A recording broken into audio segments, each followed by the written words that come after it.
अस्सलाम वालेकुम दोस्तों। परनाम सिंह, गुरनाम सिंह और इनके दो दोस्तों ने गांव में अपनी जमीन बेची और शहर में होटल बनाने का फैसला किया।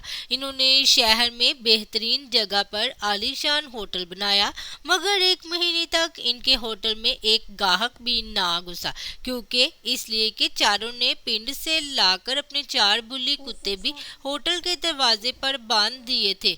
फिर चारों ने होटल बेचकर गाड़ियां मरम्मत करने का गिराज बनाने का फैसला किया। वर्कशॉप बनाई, हर किस्म की मशीनरी लगाई, मगर एक महीने तक कोई गाहक इनके गिराज में गाड़ी मरम्मत कराने ना आया। क्यों? इसलिए कि इन्होंने गिराज दूसरी मंजिल पर बनाया था। गिराज बेचकर चारों दोस्तों ने टैक्सी खरीदी। एक माह तक सड़कों पर मारे मारे फिरते रहे, मगर कोई आदमी उनकी टैक्सी में ना बैठा। क्यों? इसलिए कि चारों सरदार हर वक्त अपनी टैक्सी में ही सवार रहते थे। तंग आकर सरदारों ने टैक्सी समुंदर में फेंकने का फैसला किया। सारा दिन वो टैक्सी समुंदर में धकेलने के लिए जोर लगाते रहे, मगर टैक्सी अपनी जगह से ना हिली। क्यों? इसलिए कि दो आगे से और दो पीछे से टैक्सी को धक्का लगा रहे थे। रनाम सिंह लुधियाना यूनिवर्सिटी का इम्तिहान दे रहा था। इम्तिहानी पर्चा कुछ यूं बना हुआ था कि सवाल जवाब सही या गलत लिख के देना था। पर्चा खासा तवील था। परनाम सिंह बहुत इन्हमाक से पर्चा हल करने में जुटा हुआ था।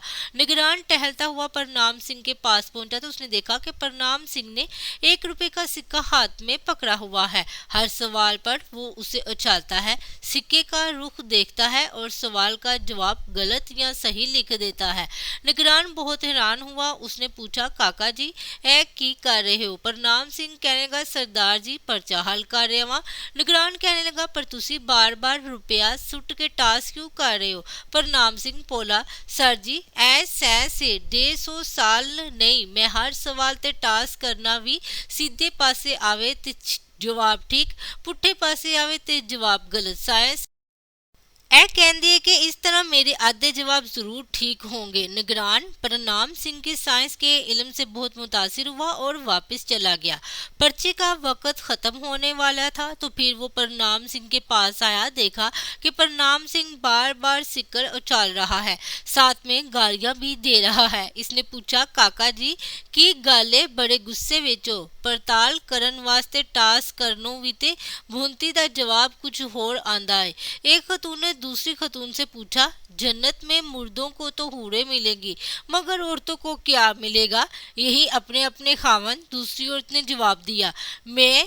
पहली औरत ये सुन के तलखी से बोली, दफा कर, फिर मरने दा की फायदा।